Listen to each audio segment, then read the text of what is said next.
Today I'm going to break down for you one of the most common things that I hear clients say that they wish they handled differently with regards to their paycheck through the course of their career, in addition to the exact 4-step system that I use every payday. This system has not only helped me build my wealth and focus on preservation and generating a legacy over time, in addition, it's helped me automate things and make my life a little bit more smooth. Here's the brutal truth. All too often, I see folks using their paychecks somewhat like a checking account, where they spend money after they get paid and eventually hope to use what's left over and potentially save for their future. But what if your paycheck could work like a systematic machine in an effort to help you work towards your goals in retirement? I've seen countless families throughout the years who I would consider to be very intelligent, hardworking individuals who end up having regrets as retirement nears. They've been contributing to their 401k or 403b throughout the course of their career, following the conventional wisdom as they thought they were supposed to, only to end up feeling sick to their stomachs when they end up crunching the numbers as retirement approaches. But here's what I've discovered that changed everything for me. I stopped looking at my paycheck as money to spend and shifted my mindset to looking at it as an engine for growth for the future.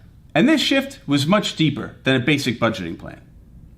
This was an understanding that every dollar that came into my bank account had a job, and some jobs paid better than others. When I made this mindset shift, something incredible happened for me. Rather than feeling overwhelmed by having to make every financial decision one by one, I started to notice patterns and seeing how different changes could affect other outcomes going forward. And that's when I developed my 4-step system. So when my paycheck hits my account, these are the exact things that I do. Step 1, make sure that I'm immediately contributing enough to take full advantage of my employer retirement match. In understanding the shocking statistic that about 25% of people that are employed do not contribute enough to take advantage of their employer match to the full extent, I knew that I did not want to be part of the stat. And here's why I choose to make that step 1 rather than step 4, which might be a little more common. By prioritizing the 401k match first, I can ensure that I'm getting every bang for my buck. And in the instance here, I contribute 5% of my paycheck to my 401k, and my employer matches 4% of that amount, for a total contribution on a biweekly basis of 9%. Let me give you an example using dollars and cents here. If I make $100,000 a year and I contribute 5% of my pay, that's $5,000. My employer match is 4% of that pay, which is $4,000, which accumulates to a total of $9,000 of contributions throughout the year. Over the course of a 25-year period, assuming a rate of return of about 7%, that employer match can grow to about $250,000 alone. But here's the psychological win that I experienced by having this set up automatically. By contributing in my paycheck before it even hits my bank account, I have this money saved up before I can see it and spend it on something.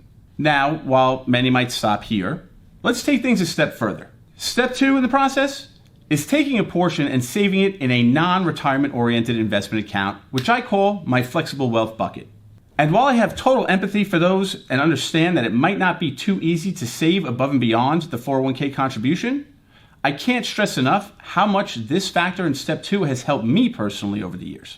This also required a mindset shift. However, having an understanding that the 401k contributions that I was making was geared towards retirement was great. In addition to that, understanding that life can throw curveballs or opportunities at any time let me know that I need to save money in a different way as well. I started to wonder about other things, like what if I wanted to purchase a home, or purchase a business, or potentially take advantage of other investment opportunities over time. By taking advantage and saving in a non-retirement oriented investment account, or that flexible wealth bucket, I would build up wealth that I could use for those opportunities if they were presented to me. In addition, that money grows outside tax-deferred accounts, which means it's accessible at any point in time prior to the age of 59 and a half. And here's another kicker. The potential for tax advantages in using an account like this. When you invest in a taxable account, which again is a non-retirement oriented account, and you hold investments for greater than a year, any gains that you realize from the sale of an investment that has been held for longer than 12 months is taxed at capital gains rate, which could be lower than your ordinary income rate. For some people, that number falls somewhere in the threshold of about 15 to 20% as far as capital gains are concerned, as opposed to ordinary income, which could end up landing somewhere between 22%, 24%, or even higher.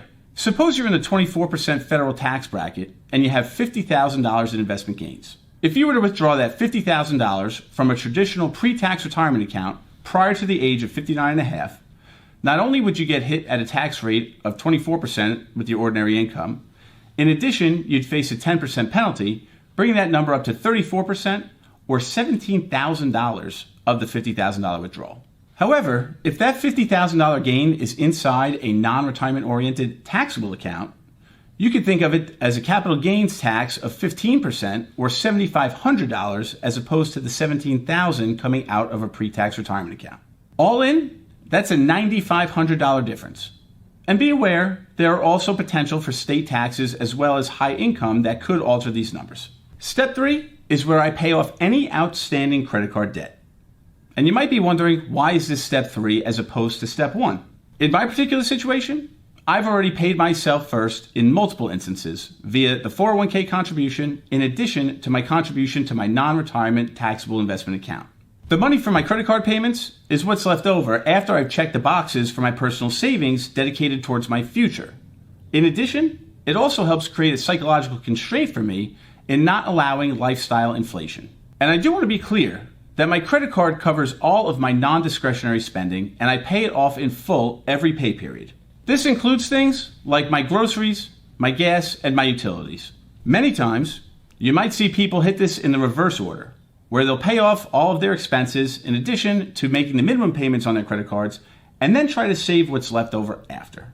The problem I personally encountered with that strategy is that somehow, some way, the money always finds a way to leave my bank account before I can end up prioritizing my savings. In following the strategy the way I do in implementing those steps, I live within the constraints that I set on myself, and again, I don't allow my lifestyle to creep to higher expenses. I do want to be very clear on one fact here, and that is that I personally pay off my credit cards to a zero balance each pay period, and that is non-negotiable for me. One of the main reasons for this thought is that typically you can see credit cards carrying an elevated rate of interest, somewhere between 18 to 24%.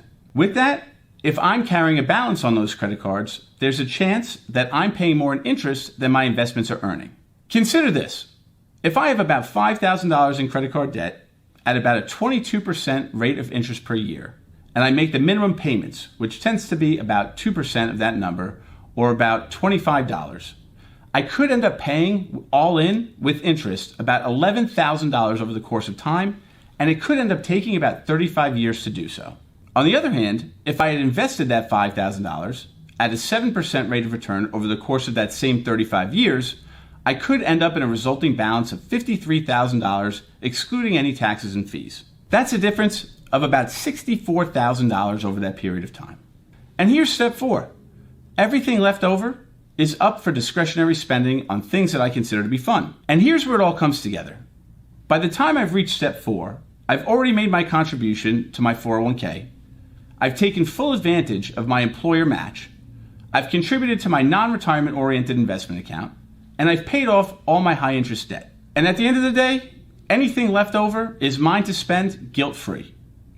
And while some might consider this step minute, for me psychologically it has a major impact. By the time I get to that discretionary spending for my lifestyle, I can confidently say that I have intentionally put away money geared towards my future and my goals. In fact, another interesting situation is when I finally understood how much I really need to spend and had left over for discretionary spending, I was able to be a lot more intentional about how I spent that money and time. When I was finally able to put all these steps in place together, I really had a great understanding of the power of compounding and how it could affect my lifestyle as well as my future. Assuming I'm earning $100,000 a year, my contribution to my 401k plus my employer match is a total of $9,000 in savings per year. In addition to that, by contributing about $500 a month to my non-retirement investment account, that's an additional $6,000 in savings per year. If I assume a 7% rate of return over the course of a 25-year period, my 401k balance could end up at about $550,000. My non-retirement investment account could end up at about $366,000 for a total sum of investment accounts of about $916,000 in that 25-year span. This doesn't include any potential for raises or any additional injection of savings over that course of time.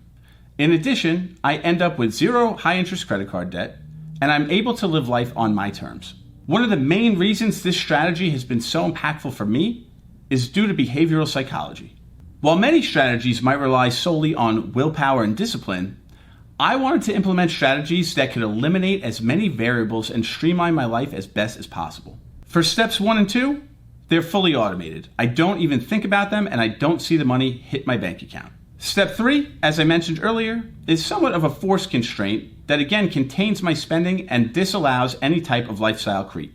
And step 4 finally allows me to enjoy my money that's left over guilt-free, which does help make this strategy sustainable in my case over the long haul.